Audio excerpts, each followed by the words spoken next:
PSC ഡയറിയിലേക്ക് സ്വാഗതം. ഇതിലെ reserve ബാങ്കിനെ കുറിച്ചാണ് നമ്മൾ ഇന്ന് പഠിക്കാൻ പോകുന്നത്. റിസർവ് ബാങ്ക് ഓഫ് ഇന്ത്യ നമ്മുടെ റാങ്ക് ഫയലുകളിലൊന്നും ഇല്ലാത്ത പുതിയ കുറേ പോയിന്റുകൾ നമ്മൾ ഇന്ന് പഠിക്കും.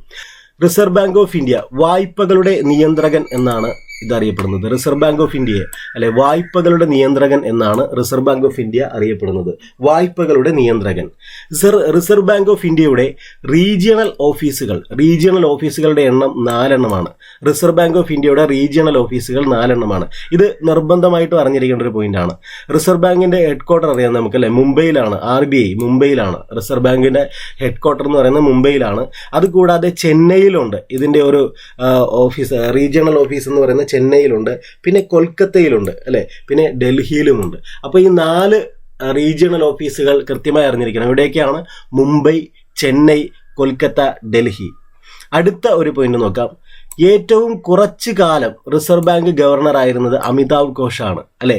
ഏറ്റവും കുറച്ചു കാലം RBIയുടെ ഗവർണർ ആയിരുന്നത് അമിതാവ് ഘോഷാണ്.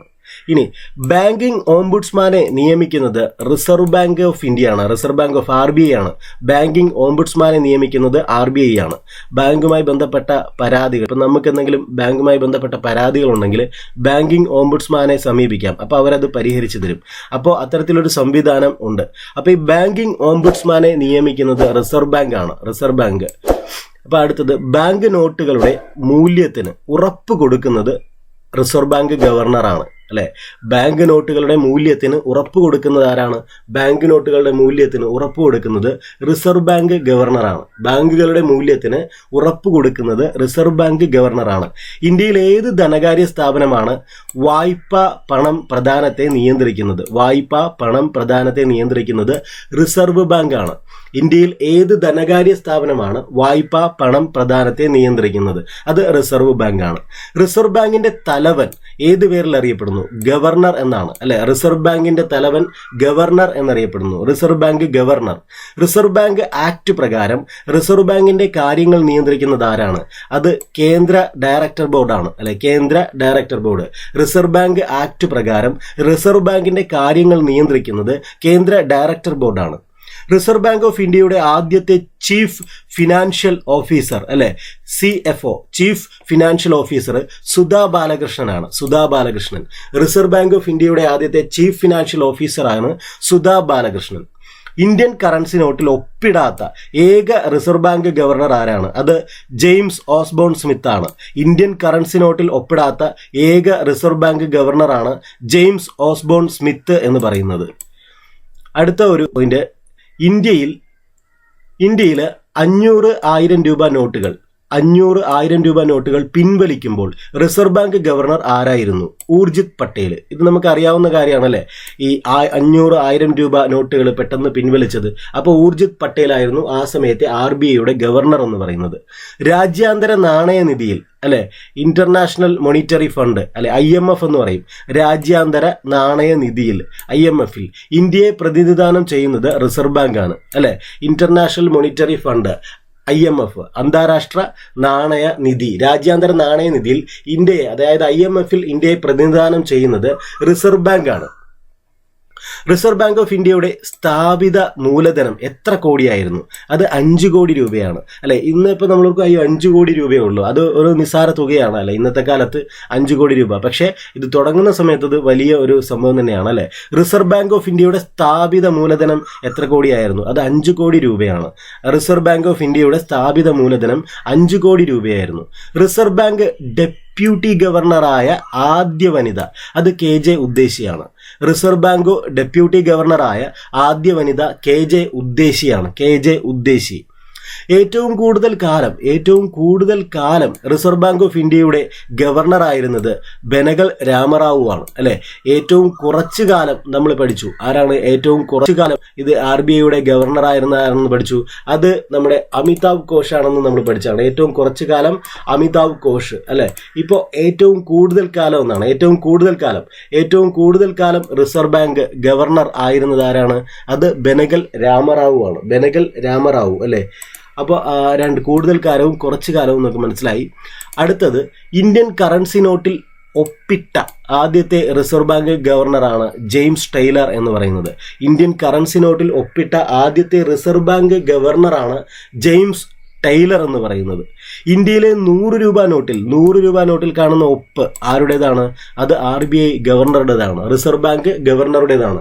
ഇന്ത്യയിലെ 100 രൂപ നോട്ടിൽ കാണുന്ന ഒപ്പ് റിസർവ് ബാങ്ക് ഗവർണറുടേതാണ്.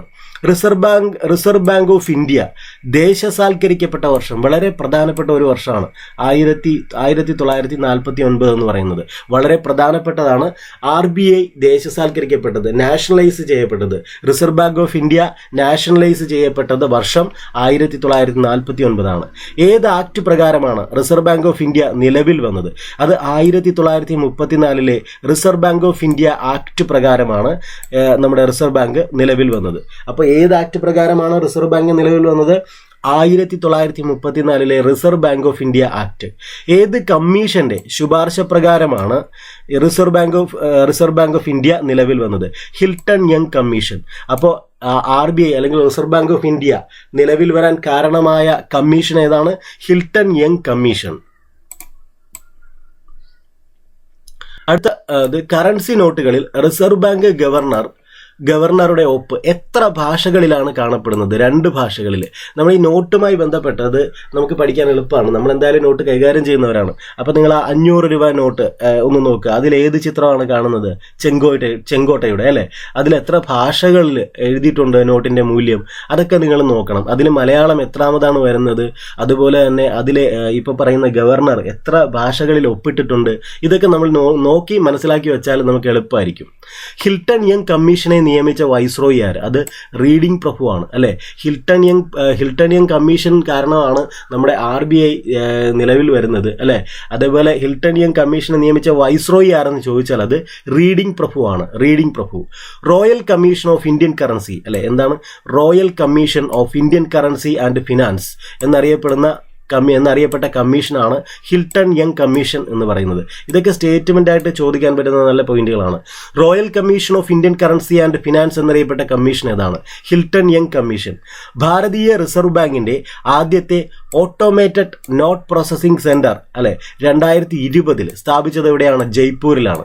ഭാരതീയ റിസർവ് ബാങ്കിന്റെ ആദ്യത്തെ ഓട്ടോമേറ്റഡ് നോട്ട് പ്രോസസിംഗ് സെന്റർ 2020 സ്ഥാപിച്ചത് ജയ്പൂരിലാണ്. അശോക സ്തംഭത്തിന്റെ ചിത്രമുള്ള നോട്ടുകൾ ആദ്യമായി അച്ചടിക്കപ്പെട്ടത് 1949 എന്താണ്? അശോക സ്തംഭത്തിന്റെ ചിത്രമുള്ള നോട്ടുകൾ 1949 1949 പ്രത്യേകം നമ്മളിപ്പോൾ മറ്റൊരെണ്ണം പഠിച്ചു. എന്താണ്? നാഷണലൈസ് ചെയ്തു അല്ലെ? RBI ദേശസാൽക്കരിച്ചത്, നാഷണലൈസ് ചെയ്തത് 1949 അശോക സ്തംഭത്തിന്റെ ചിത്രമുള്ള നോട്ടുകൾ ആദ്യമായി അച്ചടിക്കപ്പെട്ടത് 1949 നമുക്ക് അടുത്ത പോയിന്റ് നമുക്ക് നോക്കാം. അടുത്ത പോയിന്റ്, ഇന്ത്യൻ നോട്ടുകളുടെ സുരക്ഷ വർദ്ധിപ്പിക്കാനായി നോട്ടുകളിൽ സെക്യൂരിറ്റി ത്രെഡുകൾ ഉപയോഗിക്കാൻ ആരംഭിച്ച വർഷവും 1949 അപ്പോൾ എന്തൊക്കെയാണ് 1949? ബാങ്ക് നാഷണലൈസ് ചെയ്തു, പിന്നെ അശോക സ്തംഭത്തിന്റെ അത് ഉപയോഗിക്കാൻ തുടങ്ങി. ഇപ്പോൾ പറയുന്നത് ഇന്ത്യൻ നോട്ടുകളുടെ സുരക്ഷ വർദ്ധിപ്പിക്കാനായി നോട്ടുകളിൽ സെക്യൂരിറ്റി ത്രെഡുകൾ അല്ലെ? എന്താണ്? നോട്ടുകളിൽ സെക്യൂരിറ്റി ത്രെഡുകൾ ഉപയോഗിച്ചു തുടങ്ങിയതും 1949 മുതലാണ്. റിസർവ് ബാങ്ക് ഓഫ് ഇന്ത്യ ആക്ടിന്റെ എത്രാം ഷെഡ്യൂളിലാണ് ഷെഡ്യൂൾഡ് ബാങ്കുകളെ കുറിച്ച് പ്രതിപാദിക്കുന്നത്? അത് 2ാമത്തെ ഷെഡ്യൂളിലാണ്. 2ാം ഷെഡ്യൂളിൽ റിസർവ് ബാങ്ക് ഓഫ് ഇന്ത്യ ആക്ടിന്റെ എത്രാം ഷെഡ്യൂളിലാണ് ഷെഡ്യൂൾഡ് ബാങ്കുകളെ കുറിച്ച് പ്രതിപാദിക്കുന്നത്? 2ാം ഷെഡ്യൂളിൽ. Reserve bank of India act 1934 പ്രകാരം എത്ര രൂപ വരെ മൂല്യമുള്ള നോട്ടുകൾ അച്ചടിക്കാനാണ് റിസർവ് ബാങ്കിന് അനുമതിയുള്ളത്? 10,000 രൂപ വരെ അല്ലെ? 10,000 രൂപ വരെ. എന്താണ്? Reserve bank of India act 1934 പ്രകാരം എത്ര രൂപ വരെ മൂല്യമുള്ള നോട്ടുകൾ അച്ചടിക്കാനാണ് റിസർവ് ബാങ്കിന് അനുമതിയുള്ളത്? 10,000 രൂപ വരെ അല്ലെ? അപ്പോൾ റിസർവ് ബാങ്ക് ഓഫ് ഇന്ത്യയുടെ ചിഹ്നത്തിൽ മുദ്രണം ചെയ്തിരിക്കുന്ന മൃഗം കടുവയാണ് അല്ലെ? നമ്മൾ ആ പ്രസ്താവന ടൈപ്പ് ചോദ്യങ്ങൾ വർക്കൗട്ട് ചെയ്യുമ്പോൾ ഞാൻ അതിൽ പറയുന്നുണ്ട്. അതിലെ ചിഹ്നങ്ങൾ എണ്ണപ്പനയും ഉണ്ട്, അതേപോലെ കടുവയും ആ ചിഹ്നത്തിലുണ്ട് അല്ലെ?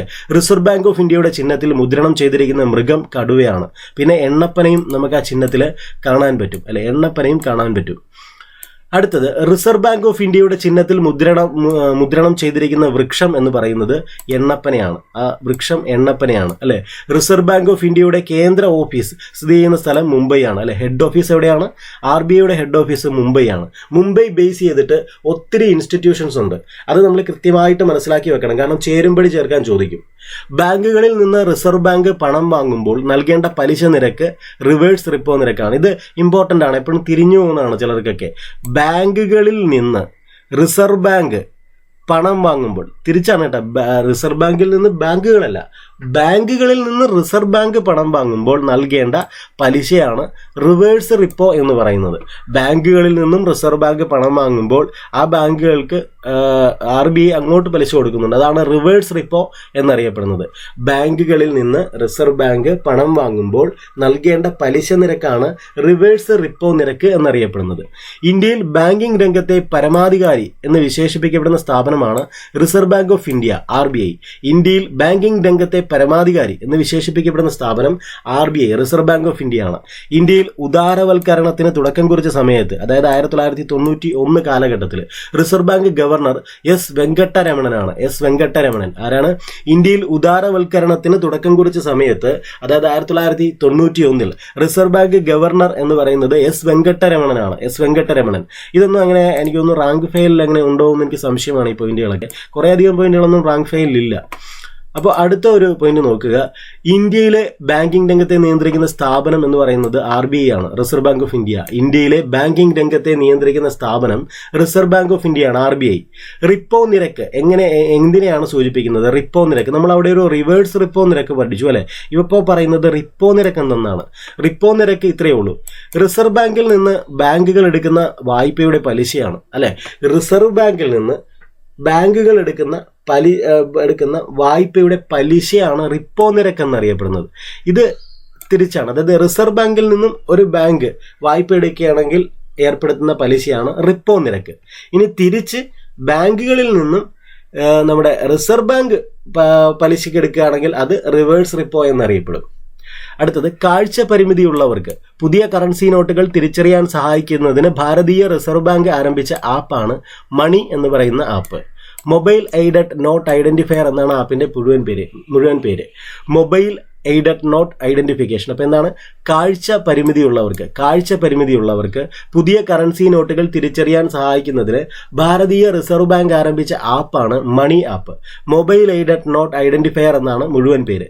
2020-21 മുതൽ ഭാരതീയ റിസർവ് ബാങ്കിന്റെ പുതിയ ധനകാര്യ വർഷം എന്ന് പറയുന്നത് ഏപ്രിൽ മാർച്ചാണ് അല്ലെ. ഏപ്രിൽ മാർച്ചാണ്. 2020-21 മുതൽ ഏപ്രിൽ മാർച്ച് ആക്കിയിട്ടുണ്ട് അല്ലെ. 2020-21 മുതൽ ഭാരതീയ റിസർവ് ബാങ്കിന്റെ പുതിയ ധനകാര്യ വർഷം ഏപ്രിൽ മാർച്ചാണ്. April to March. Reserve bank ദേശസാൽക്കരിച്ച സമയത്തെ RBI ഗവർണർ CD ദേശ്മുഖ് ആണ്. അതായത് 1949 റിസർവ് ബാങ്ക് ദേശസാൽക്കരിക്കുന്നത്. ആ സമയത്തെ RBI ഗവർണർ എന്ന് പറയുന്നത് CD ദേശ്മുഖ് ആണ് അല്ലെ. അതേപോലെ നമ്മുടെ ഗ്ലോബലൈസേഷനൊക്കെ നടക്കുന്ന സമയത്ത് അതായത് ഉദാരവൽക്കരണം, സ്വകാര്യവൽക്കരണം അല്ലെ, അങ്ങനെ ആഗോളവൽക്കരണം, ഈ പറയുന്ന സമയങ്ങളിലൊക്കെ ആ സമയത്തെ നമ്മുടെ റിസർവ് ബാങ്ക് ഗവർണർ എന്ന് പറയുന്നത് ആരാണ്? അത് എസ് വെങ്കട്ടരമണനാണ്. എസ് വെങ്കട്ടരമണൻ. അപ്പൊ മനസ്സിലാക്കുക, 1991 ഉദാരവൽക്കരണ സമയത്ത് RBI ഗവർണർ എന്ന് പറയുന്നത് എസ് വെങ്കട്ടരമണനാണ്. അതേപോലെ റിസർവ് ബാങ്ക് ദേശസാൽക്കരിച്ച സമയത്ത് CD ദേശ്മുഖ് ആണ്. CD ദേശ്മുഖ്. അപ്പൊ ഇനി ഇത്രയുമാണ് RBI കുറിച്ച് നമുക്ക് പറയാനുള്ളത്. Reserve bank of India. Economics ഈ അടുത്ത കാലങ്ങളിൽ വളരെയധികം കൂടുതലായിട്ട് ചോദിച്ചു കാണുന്നൊരു സബ്ജക്റ്റാണ് എക്കണോമിക്സ്. സിമ്പിളാണ്, നമുക്ക് പഠിച്ചെടുക്കാവുന്നതേ ഉള്ളൂ. അപ്പോൾ ഓക്കെ, എല്ലാവർക്കും നന്ദി. Thank you.